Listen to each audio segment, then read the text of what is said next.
네, 선생님 안녕하세요. 네, 안녕하세요. 이번 시간에는 또 어떤 것을 저희들에게 가르쳐 주실 건가요? 네, 이번 시간에는 산에서의 기온 감률과 체감 온도 저하에 대해서 말씀을 드리도록 하겠습니다.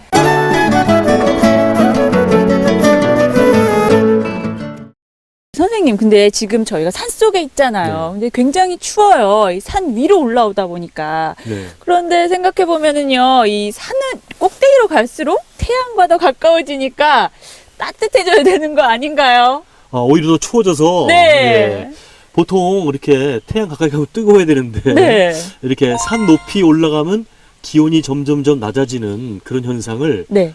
기온 감률이라고 합니다. 아, 네. 예.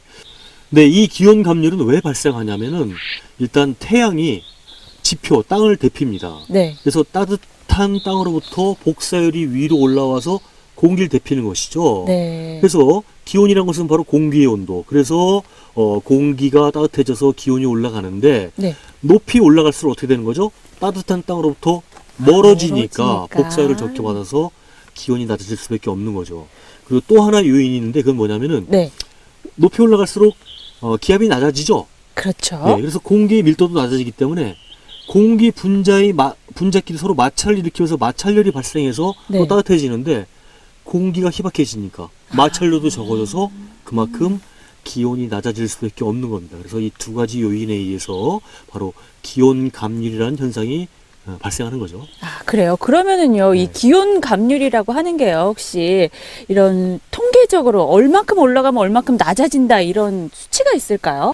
네, 있습니다. 네. 100m 올라갈 때마다 네. 맑은 날에는 1도 정도씩 떨어집니다. 아. 그런데 흐린 날에는 좀 네. 덜 떨어져요. 아, 그래요. 0.5도 정도씩 아. 떨어지는데 네. 자, 이런 현상은 전 세계 어딜 가도 그리고 비가 오나 눈이 오나 밤이나 낮이나 항상 벌어지는 현상이기 때문에 산을 가시는 분들은 네. 기온 감률 정도는 꼭 알고 있는 것이 좋겠죠. 네. 그런데 재밌는 것은 계속 이렇게 기온이 낮아지는데 네. 8,000m부터는 다시 기온이 올라간다 그래요. 아, 그래요?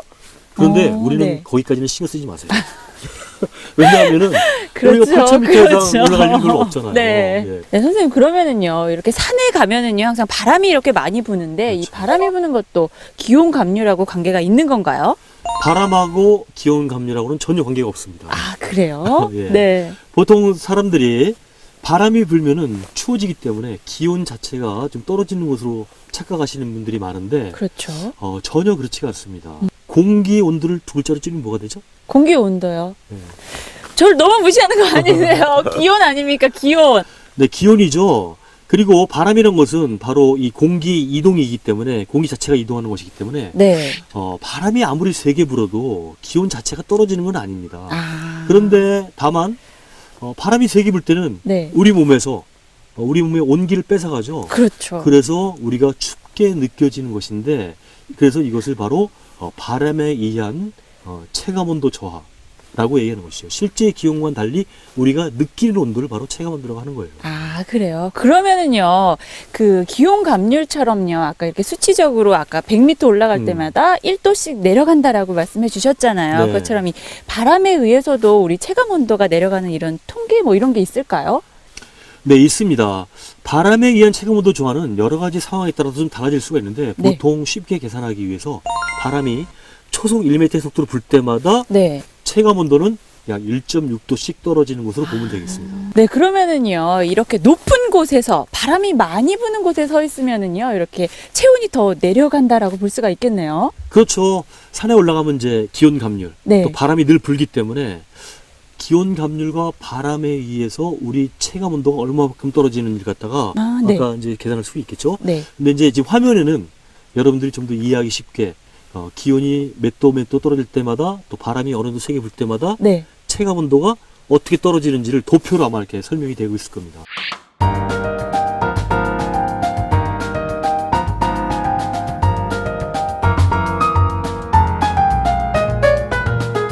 네, 그러면 실제 산에서 기온 감률과 바람에 의한 체감 온도를 한번 같이 계산해 보도록 할까요? 네. 예. 설악산 예를 들어 보도록 하죠. 네. 설악산은 어디에 있죠? 속초요. 예. 네. 속초 해발 한 0m 정도인데 네. 겨울철에 기온이 0도라고 칩시다. 네. 그리고 설악산 대청봉은 제일 높은 곳 대청봉은 1708m입니다. 네. 거기에 초속 5m 정도의 바람이 불고 있습니다. 네. 초속 5m 정도의 바람이라면은 선풍기의 강중약이 있죠. 네. 그때 약 정도에 해당되는 바람이고요. 나뭇가지가 살랑살랑 흔들릴 정도예요. 아, 굉장히 선선한 네. 바람, 좋은 그 바람 정도 아닌가요? 바람은 네. 산에 가면 늘 불죠. 네, 네. 네. 그 정도 바람이 불고 있습니다. 먼저 기온 감률을 계산해 봅니다. 네. 자, 1708m니까 100으로 한 사람은 17이 되겠죠. 네. 그리고 100m마다 0.5에서 1도 정도 차이 난다고 그랬으니까 평균 한 0.7로 0.7. 보면은 네. 그러면 17 곱하기 0.7 하면은 좀 복잡한가요? 네. 7, 미리 7, 저희가 49. 네. 계산을 다 해놨어요. 네. 12도가 됩니다. 네. 즉 기온 감률이 12도가 된다는 얘기죠. 그러면 속초가 0도였어요. 그러면은 대청봉 정상은 기온이 몇 도가 되어 있는 거죠? 마이너스 12도. 그렇죠. 0도 네. 빼기 12도니까 네. 영하 12도가 되는 거죠. 네. 거기에다가 또 바람에 의한 체감온도 그렇죠. 계산하기 위해서는 초속 5m니까 5 곱하기 1.6도. 1m마다 1.6도씩 체감온도가 저하된다고 했으니까 네. 5 곱하기 1.6 하면 또 미리 계산해 놨어요, 제가. 네. 8도. 네. 네. 그럼 전체적으로 대청봉 정상은 기온이 영하 12도에다가 거기다 또 빼기 8도를 하면은 우리가 느끼는 체감온도는 몇 도가 되는 겁니까? 영하 20도. 그렇죠. 속초는 0도인데 네. 바로 위에 빤히 보이는 대청봉 정상에는 체감온도가 영하 20도나 되는 거죠. 굉장히 춥네요, 정말. 예, 그래서 이런 그 기온 감률과 바람에 의한 체감온도 저하에 대한 상식이 좀 없는 사람들은 네. 그렇게까지 좀 추워지긴 하겠지만 그렇게까지 기온이 많이 내려갈 줄은 상상을 못하고 준비를 아무래도 소홀히 할 수밖에 없겠죠. 그래서 올라가면서 지치고 체력 소모 많고 눈이라도 맞고 때로는 비라도 맞고 그러면은 네. 훨씬 더 우리의 체감온도는 더 떨어지고 자기 체온 유지하기가 힘들어지게 될 거죠. 그러면은 이렇게 바람이 어느 정도 분다, 초속 얼마다 이런 거를 사실 잘 모르잖아요. 그래서 아까 말씀해 주신 그 5m다 했던 것은 이렇게 살살 분다 이런 거였는데 그런 기준이 조금 알기 쉽게 좀 말씀해 주실 수 있나요? 예, 뭐 산에 가면은 지형에 따라서 네. 계곡이나 능선에 따라서 바람의 그 세기 차이가 많이 나죠. 네, 그래서 네. 5m 정도면 잣나무까지가 흔들릴 정도. 네. 그리고 초속 한 10m 정도. 그러면은 내가 걸어가는데 약간 저항감을 느낄 정도. 아. 예, 뭐 초속 한 20m 되면은요 거의 태풍 수준이죠. 예, 등산하면 안 되겠는데요? 몸이 막 휘청거리고 막 그런 네. 수준이. 예, 그 정도로 이렇게 계산하시면 되겠네요. 아, 네. 네, 선생님, 제가요, 산행을 한 경험 중에 네. 분명히 비가 오기 전에 시작을 했거든요. 근데 네. 올라가니까 비가 와요. 이렇게 기후변화가 굉장히 심해요. 그리고 또 바람도 굉장히 많이 불고 이런 이유가 따로 있을까요? 네, 산에서는 평지보다 훨씬 더 기후 변화가 심하죠. 네. 그 이유가 있습니다. 왜 그러냐면은 결국 기후란 것은요, 기온과 공기 온도와 그다음에 또 바람, 또 습도 뭐 이런 여러 가지 영향에 의해서 이제 기후가 변하게 되는데 네. 산이라는 것은 지형적 특징이 평지보다 더 울퉁불퉁하죠. 그렇죠. 능선과 계곡이 이렇게 있어서 네. 그래서 지표 면적이 평지보다 훨씬 넓죠. 네. 그렇기 때문에 태양열을 평지보다 훨씬 더 많이 흡수하고 또 네. 그리고 평지보다 그 태양열이 지표열이 덜 천천히 식는 경향이 있죠. 그래서 그런 기후 변화가 심하게 나타나는데 공기란 것은요 뜨거운 곳에서 차가운 곳으로 이동합니다. 네. 네, 일단 낮에는요 태양이 산의 표면을 데피죠.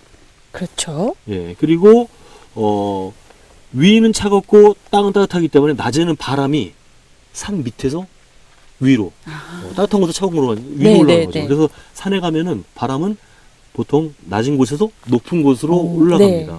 근데 밤 되면 또 상황이 바뀌어요.